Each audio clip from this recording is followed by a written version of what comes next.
Welcome. This week we're discussing the Gilded Age, which means we have to do two things.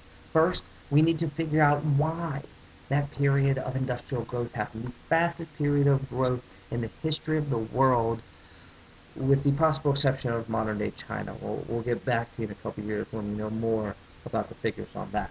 Um, this is the period that the U.S. became a major player in the world, in culture, in society. It all came from right here.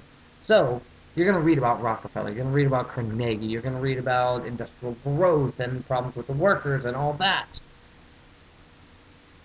What I want to talk about with you today is Chicago. Why Chicago? Why not Chicago? It's one city that helps us kind of better understand how all this works. So, before you do anything, go to the materials for this week and open up Chicago Case Study PDF. It's a slide presentation of 10 slides. Go open that up. I'll wait. You can put me on the side of the screen. You put it on the other side of the screen. You can watch both. Go do it. I'm waiting. Okay, back? Great. All right. So, you got it open up. You see, Chicago, a case study. There is where Chicago is. The important thing about Chicago is not that it's just located on Lake Michigan, but that it's located on Lake Michigan, and if you go to slide 2, bam! Here, we'll even give you an effect. Bam! All of the railroads in the country go into Chicago. So it's going to be a major funneling point. So that's kind of its first power. Its second is if you look, all of those areas we talked about last week, the Great Plains where you had all the homesteaders and all the sod busters, Kansas, Nebraska, Oklahoma, all those people, all that grain is going to flood through Chicago. Because all those people back east, where we live, Connecticut, New York, Boston, Pennsylvania, all these people are going to need to eat. And this is where all the food comes through, and it all funnels through Chicago. So right off, they're on the map. Third, so railroads, grain. Third is lumber. And if you go to your next slide, oh, that's Amtrak. It's still a major hub. If you want to get anywhere in the country by Amtrak, you have to go through Chicago. It's kind of annoying. Moving on. Slide 4. Two people we know well, right? Paul Bunyan and Babe the Blue Ox. We love them. We love to hug them. They are a great story. The problem is Paul and Babe cut down every freaking tree in Minnesota in the late 19th century. There was such this demand for wood that what they did is they cut down the trees in Minnesota, they put them on Lake Superior, they floated them across Lake Superior, down Lake Michigan, all the way to Chicago.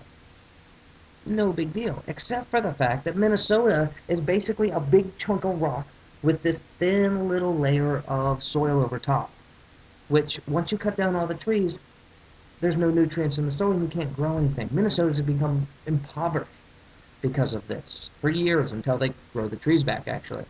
All right. So,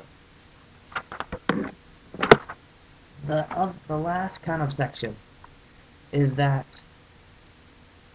the other major thing coming through is on the next slide. Well, slide 6, if you will. You read in your book about Gustav and Swift's disassembly line, and that Chicago, if you look at the next couple slides, or next slide, is going to be the center of where all those cows, remember the cowboys down in Texas, bringing the horses up to the railroads, bringing the cattle up to the railroads, they all funnel through Chicago. And Chicago Gustav and Swift is going to invent his disassembly line, where it goes through and you cut off pieces and you cut pieces and gradually it goes through and by the end you have nothing left. Yes, Henry Ford will steal this idea and build cars with it. Anyways, the problem is, you can imagine, look at this picture of the railroad here, slide 7. How much, let's see, how do we say this? Cattle excrement? That means poop is going to come out of here. Plus, how much just wasted hooves and innards that are not put into Spam or hot dogs are going to come out of here? Quite a bit. You know what they're going to do with all that? Flip to the next slide.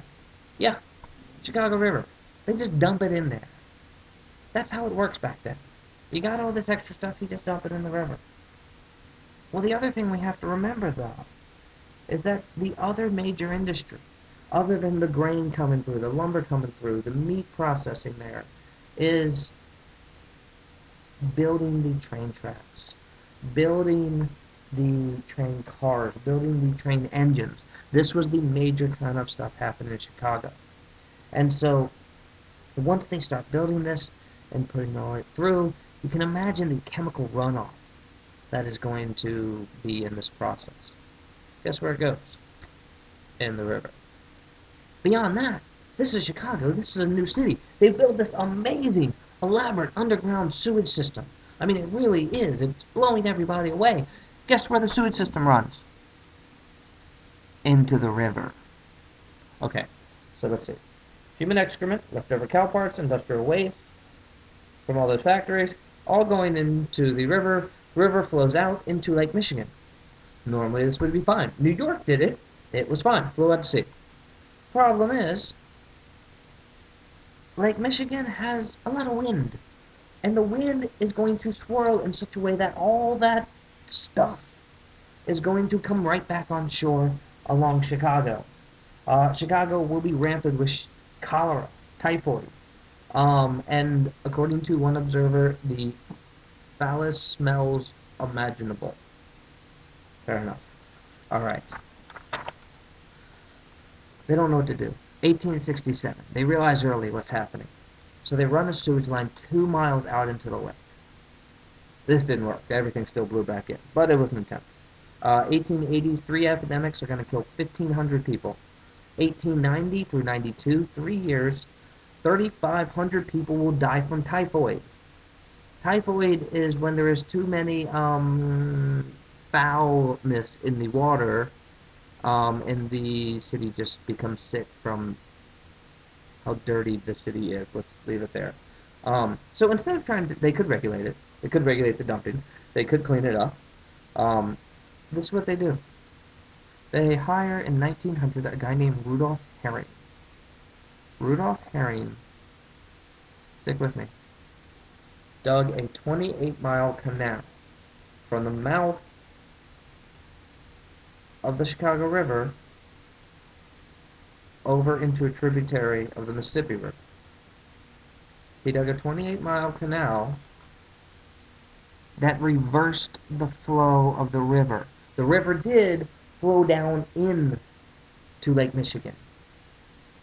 This canal is dug so that now the river actually drains Lake Michigan through the city and out into Mississippi. Yes, it'll flow down to places like St. Louis and New Orleans. That's their problem. So their solution to this was not to clean it up in 1900. It is to reverse the flow of the river so the waste flows down to be somebody else's problem.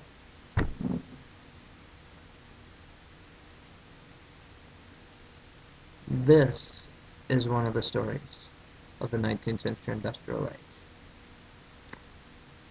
Ponder that for me. See you next week.